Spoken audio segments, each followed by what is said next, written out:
All right, everybody, welcome back. This is Lecture 24, Part 2.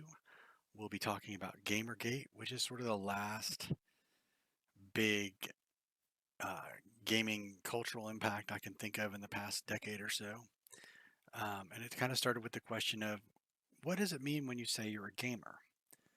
If you claim to be a gamer and you identify or self identify as a gamer, what does that actually mean in 2019 or 2020? I updated this slide in the fall. I'm sorry I didn't change it for this lecture. What does that mean? If I told somebody, hey, I'm a gamer, what does that imply about me or what does that tell them about me? What are the implications of being defined as a gamer, right? Um, what does it mean if when I go into a social situation with other middle-aged folks and I'm like, hi, my name's Don and I'm a gamer. I play a lot of video games. I teach a class about video games. What does that tell people about me? What does that make people think about me?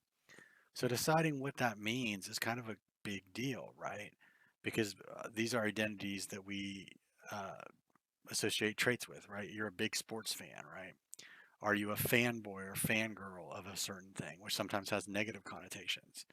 So when we think about gamers, this is a question I would ask you in class: is what does it mean to you when someone tells you you're a gamer? My mom plays a lot of games on her smartphone. Is she a gamer? Uh, I only play online first person shooters. Does that make me a gamer? I only want to play small indie games and interactive fiction games. Are those people gamers too? What does it mean to be a gamer? And so in 2012, this question really erupted with an event that's sort of referred to as GamerGate. So GamerGate was a movement, quote unquote, in video game culture around 2012, 2014. Kind of evolved over time that caused a lot of controversy and it caused a lot of attention to be brought back to the gaming industry.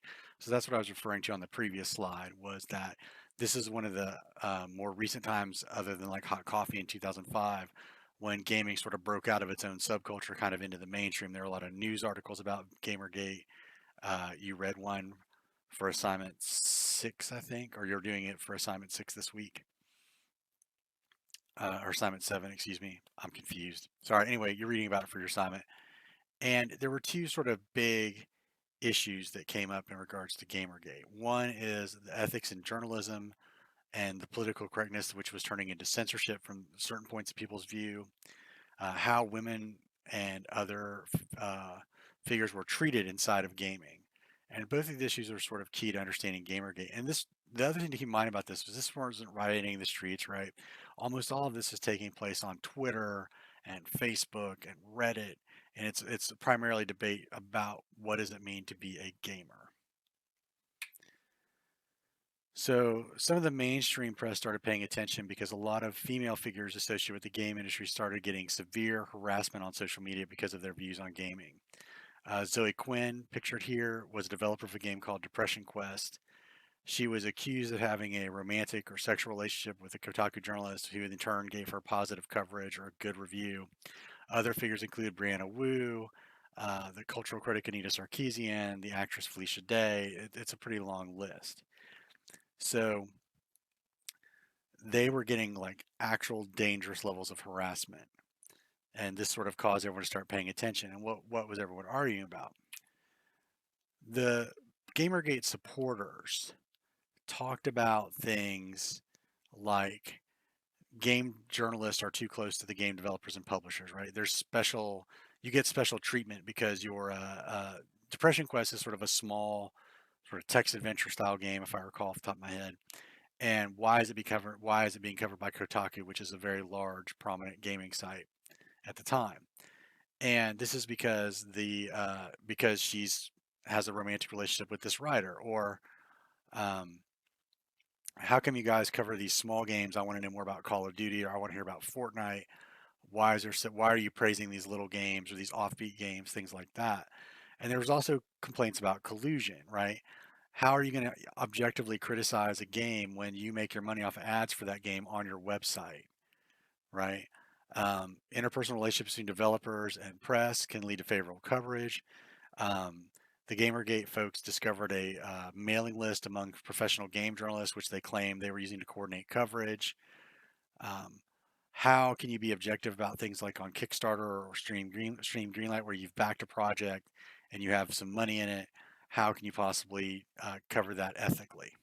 So that's one port, is sort of the collusion, the too cozy relationship between developers, publishers, and the journalists who covered them. So I'm against bias and corrupt game journalism. The other critique along with that, in terms of journalistic coverage, was the gaming press is liberal or left-leaning, goes out of its way to cover or praise certain games. So games that feature LGBTQ characters or issues, games that focus on female characters or have female creators, non-mainstream games.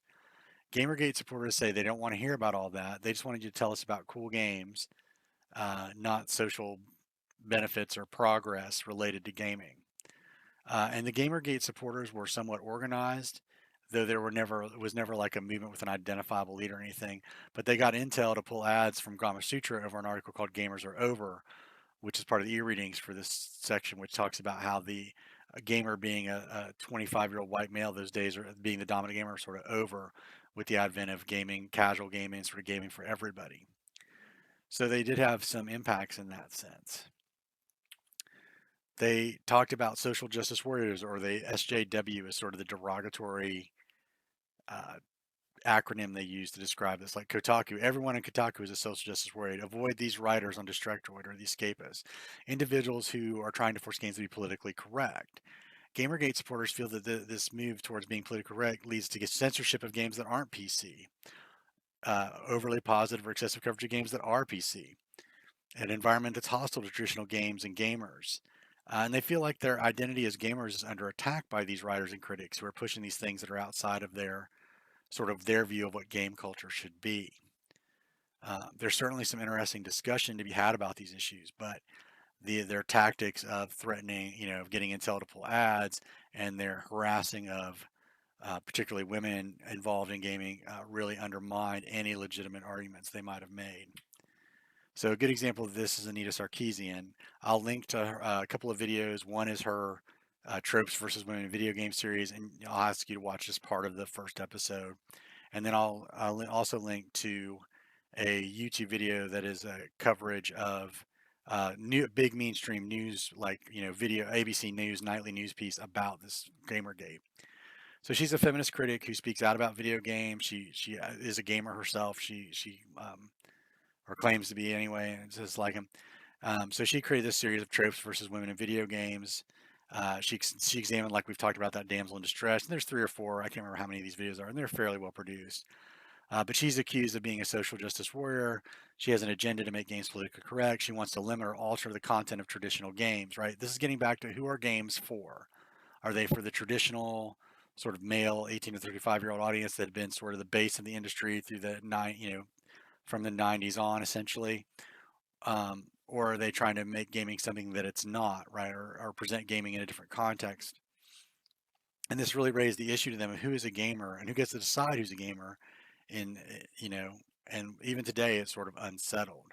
But Anita Sarkeesian was one of the another along with Zoe Quinn and Brianna Wu and these folks who just received unbelievable levels of harassment. Okay. So here's an example of these. I'll read you these quotes. FemFreak, which is Anita Sarkeesian's Feminist Frequency, that's her Twitter handle. The main reason why all the harassed women is because all the dumb feminist bitches who want to be superior hope you die raped. Okay, you would never say that to somebody's face in real life. It's ridiculous. This is because you can get away with it by being, hiding behind your keyboard, being a keyboard warrior, right? Here's another one. Don't pull the gender card. You're not being harassed because you're a woman. It's because you're an ignorant cunt, right? This is unacceptable behavior, right? If you did this to one of your classmates, you would immediately be seeing the dean of students. There'd be a lot of issues to resolve, right? But because this is all anonymous behind the internet, they did this extensively.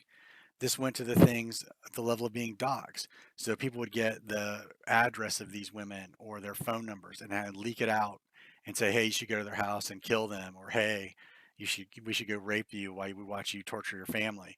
These women were threatened with physical violence. There were rape threats. There were threats of violence at public events where they spoke. And what's interesting about this is there were male critics of Gamergate, like Chris Clue, who's a former punter for the Minnesota Vikings, who wrote several essays about the nonsense of this. And he said, if you have a problem with it, come and threaten me. And this just never happened, right? So here's an account called Death to Brianna. You just made a shitty game no one liked. That's it. Nobody will care when you die. If you enjoy your last moments alive on Earth. if you have any kids, they're going to die too. You're a mutilated corpse. The police just, her tweet, the police just came by, husband and I are going somewhere safe. Remember, Gamergate isn't about attacking women, and clearly it is, or at least a large percentage of it is. And so this was the side that the media picked up on, right? These threats to these women, the fact that gamers were so upset about small games or coverage of non-mainstream games that they felt the need to personally attack other people. I mean, at the end of the day, if your identity is so weak and it's threatened by something different, then you're just in the wrong line of work, right? This was unacceptable. And the thing that's so frustrating about this is there are interesting points to be made about is gaming journalism too buddy buddy between developers and publishers? Does PC or politically correct culture impact game development? But again, because this nonsense was so overwhelming and so disgusting, it just destroyed any ability to have that conversation in a meaningful way. So a good example of this is South by Southwest, which is a big multimedia conference that takes place in Austin, Texas. They were going to have a panel on online harassment, and then supporters of Gamergate issued threats that they were going to, shoot the place up or blow it up or whatever. So South by Southwest canceled it, citing safety concerns, which is exactly what the Gamergate supporters wanted. South by Southwest was then criticized by these media outlets um, and threatening boycotts. So South by Southwest sort of compromised. So we're going to have an all-day summit on harassment featuring the people on the original panel. But this is what the Gamergate folks wanted. They wanted to shut down discussions of these topics, right? They don't want them to occur. Dead or Alive Extreme 3. There is a third Dead or Alive volleyball game. And this is the example I used to sort of show the other side of the Gamergate argument, right? So Tecmo Koei announced Dead or Alive Extreme Beach Volleyball version 3 for the PS4 in Japan. However, they clearly stated it would not be released in the West. And PlayAsia.com responded, and this was in an actual official tweet from either Tecmo Koei or PlayAsia. I can't remember which was the source. That Dead or Alive Extreme Beach Volleyball 3 will not be coming to the U.S. because of this SJW nonsense, right? They didn't want to get critiqued for making their quote unquote volleyball game um, available in the US and Europe, Western Europe.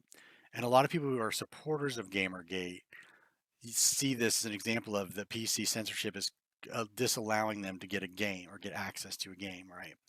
They want to watch the Dead or Alive ladies play volleyball and buy each other gifts and stuff, and they feel, and this is an example of a game not being released commercially in the West because of SJW, the threat of SJW backlash, according to Gamergate supporters. This game was available. It does play in a North American PS4. It has English subtitles, so again, it's certainly playable if you really wanted it. It's not like it's inaccessible, but this is sort of that example of how come we can't have this cool game, or why are we getting a censored version of a game from Japan? And that's the Gamergate supporters feel like PC culture is starting to alter the content of games or the accessibility of games, and it's a concern they voice. The biggest thing in terms of gamer culture in this era was that Gamergate was sort of covered by everybody. Television, mainstream television news, youth-oriented program like Colbert Report, all over the web. And what does this, and again, the question is, what does this type of coverage have on the game industry? What does the game industry look like when a bunch of people are sending death threats to women for voicing an opinion about the content of video games, right? You don't hear about this stuff in the world of movies and film and TV and radio, right? It was a gaming phenomenon. So gamers got this sort of negative connotation attached to them as being, awful people because, these women are being threatened with rape and death simply because they have a difference of opinion on the content of games. And as you'll see in the context of the news article, I'll make a bonus YouTube list for this one available. The coverage doesn't make gamers look very good, frankly. And again, this is unfortunate because there are some topics there to talk about, like the censorship due to PC culture. Not really, I wouldn't say collusion, but is the relationship between game journalists and the developers supposedly couple too cozy kind of stuff. Some interesting points there, and it's all undone by this noxious, unacceptable behavior. So then the question I sort of leave you with is, are there any long-term effects from Gamergate? And I don't really know the answer to that. games are still being made all across the board. There are people mad about games, but for the most part, this seems to have faded from view over the past few years. So it'll be sort of interesting to revisit this in about 3 or 4 more years and sort of see how it what long-term impact you can trace back to it. All right, well that went a little long. Sorry. That's it for lecture 24. I'll see you next in lecture 25. Take care.